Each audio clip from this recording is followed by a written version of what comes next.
viewers, hopefully you're all enjoying good health. My name is Urvansar. Welcome to my YouTube channel. In this video, I am going to discuss the topic difference between civil legal system and common legal system. Before starting my discussion, I request to all of you please subscribe my channel and don't forget to press the bell icon for the more informative lectures regarding law.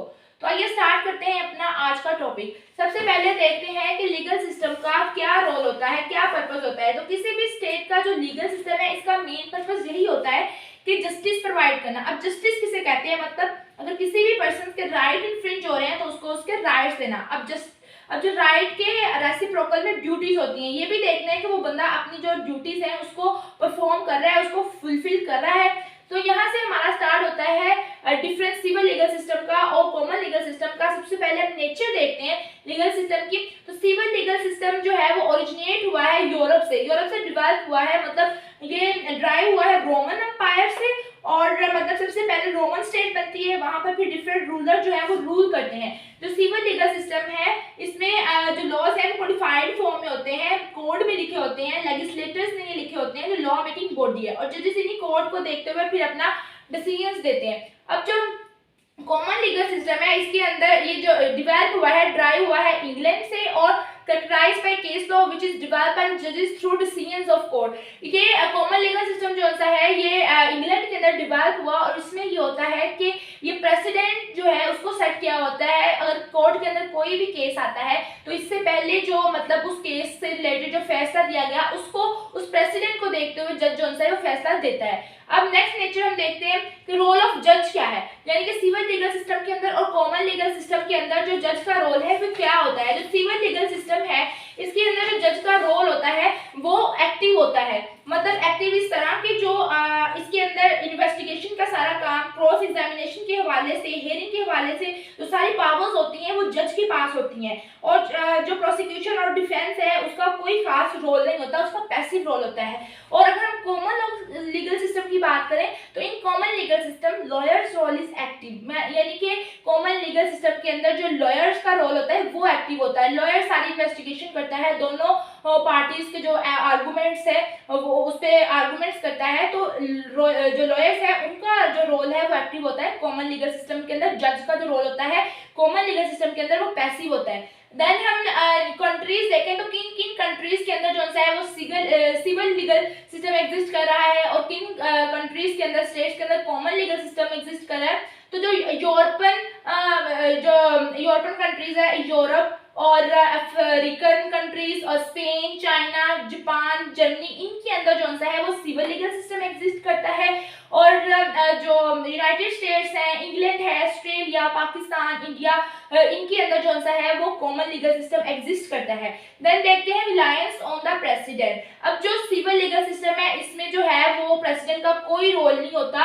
मतलब जो जज है वो सारा चीजों को देखता है और अपनी समझ बूझ के मुताबिक जो फैसला देता है, यानी कि जो लॉज बना दिए गए हैं उसके मुताबिक जो जज है वो फैसला देता है कोडिफाइड लॉज को देखते हुए। अब कॉमन लीगल सिस्टम में क्या होता है, कॉमन लॉ जो है common legal system totally based on president. ये प्रेसिडेंट पे मतलब बेस करता है कि जो पहले मतलब आए केस हुए हैं उनसे रिलेटेड जो जजेस ने फैसले दिए हुए हैं उसको देखते हुए जो है वो इस मतलब के उस केस का फैसला किया जाता है।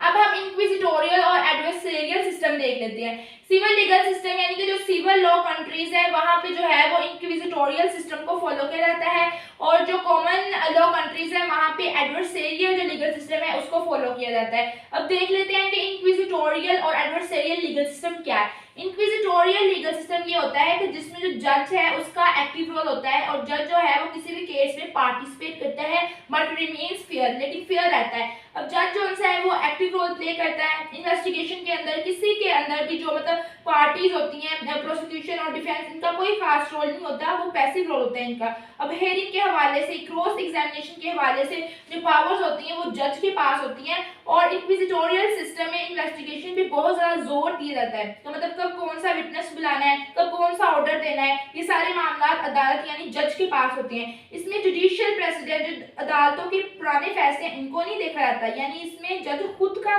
जो फैसला है, जो खुद उसे सही लगता है वो देता है।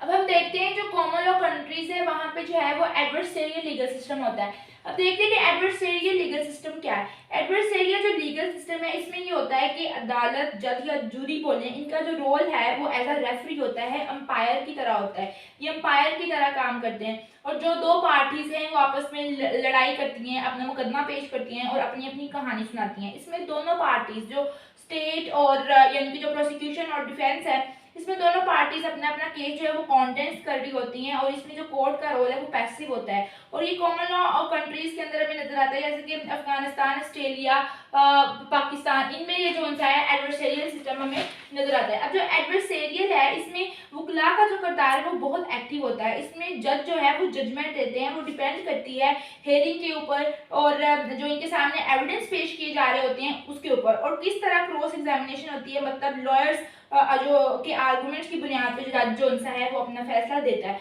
अब जो एडवर्सरियल में जज जो है इसका पैसिव रोल होता है, मतलब जो दो पार्टीज अपना मुकदमा पेश करती हैं और ये सब कानून के मुताबिक इसको फॉलो करते हैं और अपने डिसीजन देते हैं। इसमें जो केस मैनेजमेंट है जज के ऊपर नहीं है, ये सारा डिपेंड करता है लॉयर्स के ऊपर। और पाकिस्तान में अगर हम पाकिस्तान की बात करें तो इसमें एडवर्सरियल सिस्टम है, मतलब पाकिस्तान में भी किसी जमाने में ब्रिटिश कॉलोनी था तो इसलिए ये वहां से अडॉप्ट किया इसने। ये यूके में ये जो मॉडल है ये यूके में यूज होता था एडवर्सरियल, तो वहां से फिर इसको इनहेरिट किया गया। इसके हवाले से पाकिस्तान में 2019 के अंदर जो सुप्रीम कोर्ट ऑफ पाकिस्तान है उसने एक फैसले के अंदर ये लिखा था कि हमारे जो जज है उसका जो रोल है वो न्यूट्रल एम्पायर की तरह है। जो उसका अवेलेबल एविडेंस होंगे उसको सबूत दिए जाएंगे और उसके सामने जो सबूत रखे जाएंगे उसी के ऊपर वो ना वो फैसला देगा, उसी की बुनियाद पर। खुद से कोई एक्शन नहीं ले सकता, मतलब फेयर ट्रायल करेगा। और प्रोसिक्यूशन और डिफेंस के अंदर ये जो फैसला है ये जस्टिस मंसूर अली शाह ने ये फैसला लिखा था, ये जो 2019 के अंदर